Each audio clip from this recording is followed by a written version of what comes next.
Going to the Perplexity, Constantine's conversion to Christianity is usually dated to 312 AD, linked to a visionary experience before the Battle of the Milvian Bridge. Do you believe that vision, that he had this religious experience before the Battle of the Milvian Bridge?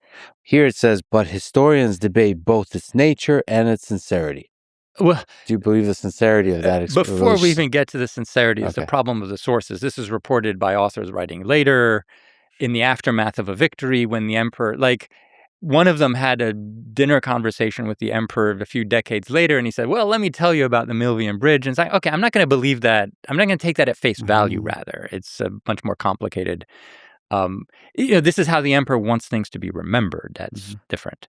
Also, Constantine tended to have a lot of religious visions. He had had religious visions of Apollo before Christ, and we have sources that talk about that too, that he went to this temple in Gaul and Apollo appeared to him in the form of light. Okay, Constantine has a religious vision every time he kind of wants to shift policies. And his profile, like when he wanted to break away from his other emperors, who used to go for they went for this kind of Jupiter-Hercules model, and he shifted to an Apollo model. This is branding. This is emperors doing branding. So we should say that, as you've described, Constantine is a pragmatist. He's very pragmatic.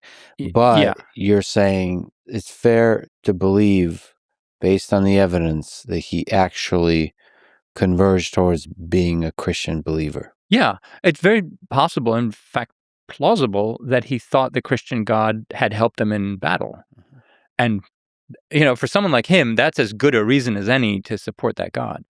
But he was not like a hardcore Christian all the way through. He was a kind of a spiritual, religious kind of person. He thought about religions more generally and just converged towards Christianity as a good religion.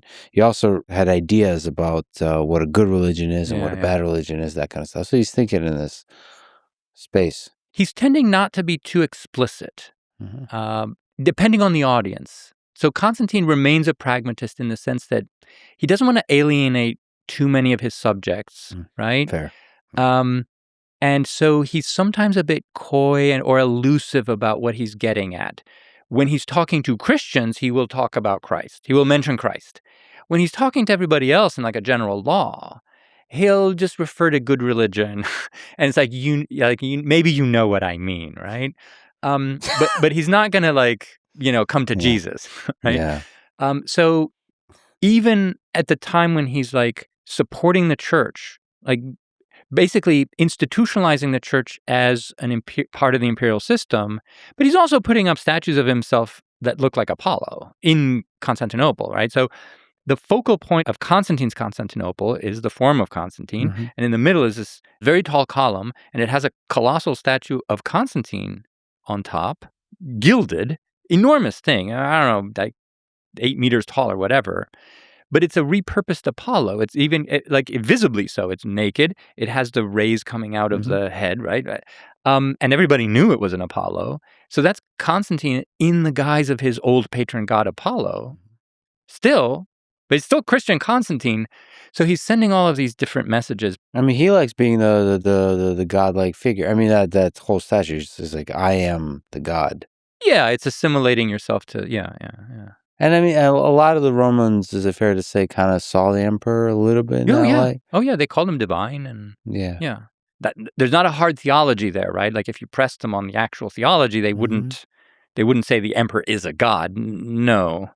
This is mushy. This gets very, very mushy. But I mean, a lot of the Christians have a kind of humility before God. Yeah. I think when you have an emperor that's godlike, it gets a little weird. Yes. In the way you talk about God. It depends on the context. There are contexts in which you are an emperor and you're proclaiming your majesty. And then there are more personal contexts where you might be more humble because, I don't know, you're being baptized or something. Those are different contexts.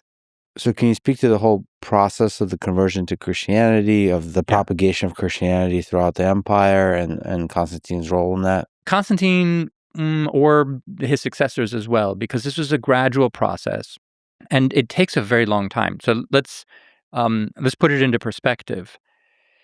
we probably can't talk about a majority Christian society until maybe the 5th century or early 5th, mid 5th. We don't have data, obviously.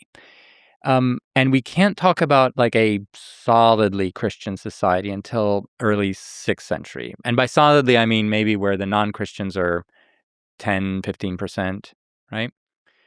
So that's a long time. That's like 5 centuries after Jesus. That's half a millennium. So we're talking about a half a millennial process here. It's very long. But it's only a couple of centuries after Constantine. Yes. So it takes about 2 centuries to really make the Roman Empire Christian. Yes. So very slow conversion, maybe up to 10% tops under Constantine. Then obviously larger and larger groups join the church, even if only nominally, right?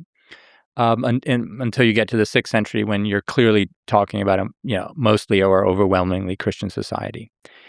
A lot of this is just done through incentives and disincentives, right? So bishops are given funds with which to distribute like charity and help to communities in distress. They have lists of widows and whatever they support. Land is given to the church by the emperors or in wills so that they can engage in this kind of social policy. And then there are disincentives. So emperors pass laws that increasingly restrict the exercise of traditional religion. Like you can't perform animal sacrifices, then you can't start doing these like tying ribbons to make wishes, or like all of these things like going out to sacred trees and doing this or that, because they say, oh, this is kind of nefarious business or like magic or whatever it is.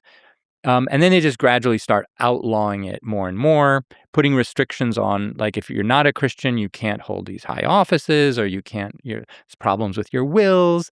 So they gradually do it like that. And this is how and it works. It works.